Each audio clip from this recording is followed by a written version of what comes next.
IPS Koteshwar রাও suspend. Sundarban জেলার প্রাক্তন SP Koteshwar রাও suspend. কর্তব্যে গাফিলতির দায়ে সাসপেন্ড এই কোটেশ্বর রাও। কাকদ্বীপের সূর্যনগর গ্রামে ভাঙা হয় কালী মূর্তি। স্থানীয়রা প্রতিবাদ করলে এসপির নির্দেশে লাঠি পেটা। কালী মূর্তি ভ্যানে তুলে কোপে কোটেশ্বর।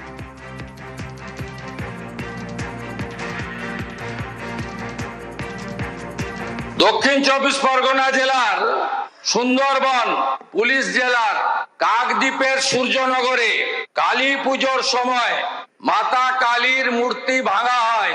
সেই কালী মাতার মূর্তি অর্থাৎ আস্থাতে আঘাত করার জন্য এলাকার মানুষ প্রতিবাদ করেন। বেলা 12টার সময় তৎকালীন সুন্দরবন জেলার পুলিশ সুপার আইপিএস কোটেশ্বর রাওর নেতৃত্বে 500 পুলিশ গিয়ে জনতাকে ছত্রভঙ্গ করে, ব্যাপক লাঠিচার্জ করে। তারপরে মাতা কালীকে প্রিজন ভ্যানে তুলে থানায় নিয়ে যায়। আইপিএস কোটেশ্বর রাওকে সাসপেন্ড ঘোষণা করলাম। পুলিশ প্রশাসন যা গেল মূর্তিটাকে ওখান থেকে সরিয়ে দেওয়ার চেষ্টা করলো এবং বিক্ষোভকারী এবং পুলিশ প্রশাসনের মধ্যে তুমুল সংঘর্ষ হয়। বিক্ষোভকারী পুলিশ ধস্তাধস্তি, মূর্তি কাড়াকাড়ি, ছিনতাই। তারপর তো গোটা রাজ্য তথা দেশ দেখেছে যে মূর্তিটাকে পুলিশ প্রিজন ভ্যানে তুলে নেয় এবং সেই প্রিজন ভ্যানে তুলে সরিয়ে ফেলা হয়। পুলিশ প্রশাসন অতটা কঠোর না হলে পারত। আরও অন্য কেউ জড়িত আছে, তবে তাদেরকে আড়ালে রেখে অন্য কারোর উপর দায়ভার চাপিয়ে তাদেরকে অ্যারেস্ট করা হয়েছে। এসপি সাহেবের এতেই সব কিছু হয়েছে, যেটা আমাদেরই ধারণা। কারণ এটা যদি ওই সময় যদি ঠিকভাবে যদি তদন্ত হতো তাহলে সত্যিটা সামনে আসতো। সত্যিটাকে আড়াল করেই দেওয়া হয়েছে। অবসরপ্রাপ্ত পুলিশ কর্তাকে হেনস্থার অভিযোগ। প্রয়াত পঙ্কজ দত্তকে মানসিক হেনস্থার অভিযোগ।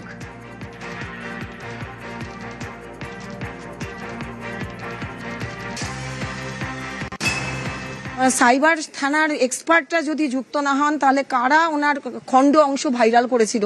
কারণ যে ধারাগুলো আছে তাতে কিন্তু ফোরজারিও আছে।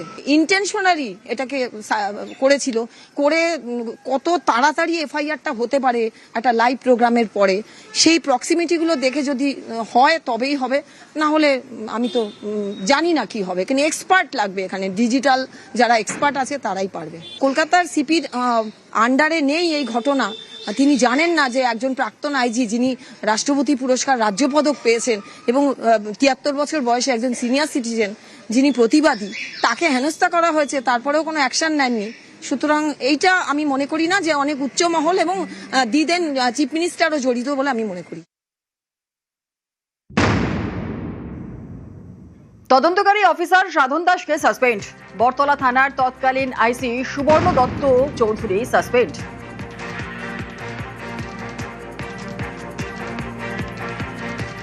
অবসরপ্রাপ্ত আইপিএস অফিসার পঙ্কজ দত্ত, তাকে প্রাক্তন মুখ্যমন্ত্রী তার নির্দেশে উনাকে বড়তলা থানাতে একাধিক দিন ডেকে হ্যারাসমেন্ট করা হয়।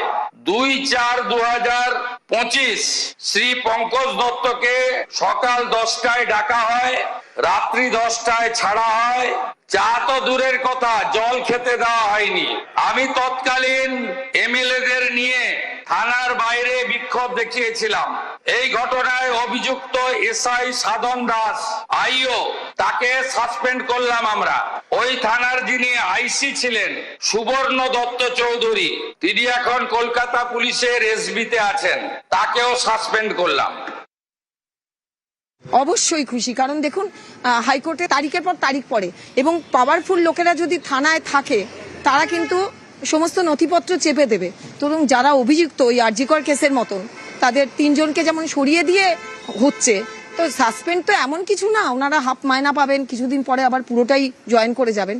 সাসপেনশন একটা প্রাথমিক নিশ্চয়ই শান্তি লাগে।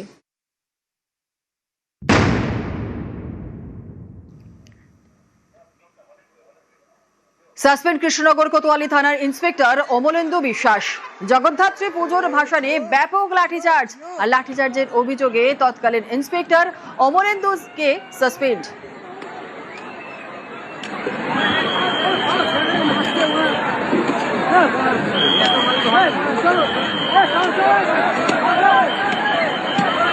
কৃষ্ণনগরে ঐতিহ্যবাহী জগদ্ধাত্রী পুজো বিসর্জনের দিন বিসর্জন দিতে যারা গেছিলেন ভক্তরা, তাদের উপরে নৃশংসভাবে লাঠি চালানোর এবং সনাতন ধর্ম সম্পর্কে অপশব্দ প্রয়োগের জন্য ইন্সপেক্টর অমলেন্দু বিশ্বাসকে সাসপেন্ড করা হলো। তার বিরুদ্ধে ডিপার্টমেন্টাল প্রসিডিং শুরু হবে।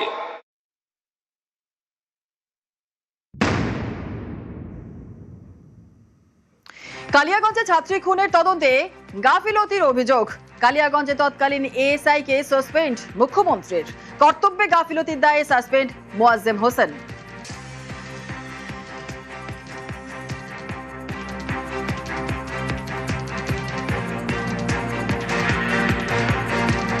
উত্তর দিনাজপুর জেলার কালিয়াগঞ্জে সেখানে ক্লাস 9-এর একজন ছাত্রী রাজবংশী পরিবারের, তাকে নৃশংসভাবে শারীরিক অত্যাচার করে খুন করা হয়। তার দেহ পুকুরে ভেসে ওঠে এবং স্থানীয় তৃণমূল কংগ্রেসের উপপ্রধানের ছেলে অভিযুক্ত হয়, গ্রেপ্তার হয়। সেই গ্রেপ্তার না হওয়ার জন্য এলাকার মানুষরা শান্তিপূর্ণভাবে কালিয়াগঞ্জ থানার সামনে বিক্ষোভ দেখানোর জন্য জড়ো হন। পুলিশ জোর করে রাস্তা থেকে পরিবারকে সরিয়ে দিয়ে বল প্রয়োগ করে ওই ছোট্ট কন্যাটির দেহ বিবস্ত্র অবস্থায় দেহটাকে নিয়ে গেছিল। এই আন্দোলনকারীদের বিরুদ্ধে পুলিশি ধরপাকড় চলে।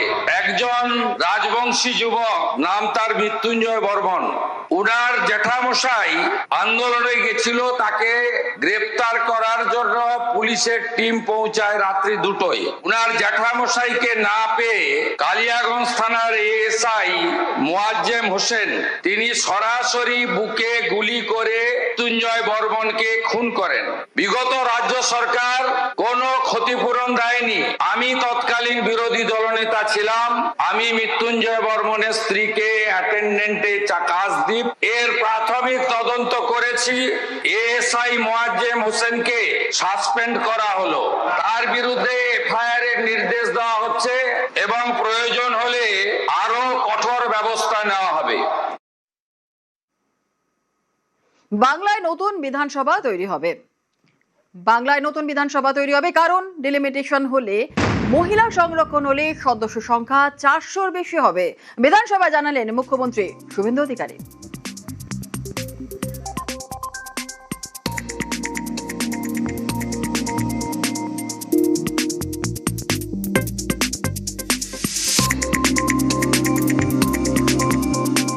নতুন অ্যাসেম্বলি তৈরি করতে হবে, যেমন লোকসভা তৈরি হয়েছে। আগামী দিনে ডিলিমিটেশন হলে, মহিলা সংরক্ষণ হলে 294টা বেড়ে 400-র উপরে যাবে। একটা জায়গা দেওয়া আছে, সেই জায়গার পরিস্থিতি কি আছে একটা অল পার্টি ডেলিগেশন নিয়ে আপনি একদিন দেখেও আসুন।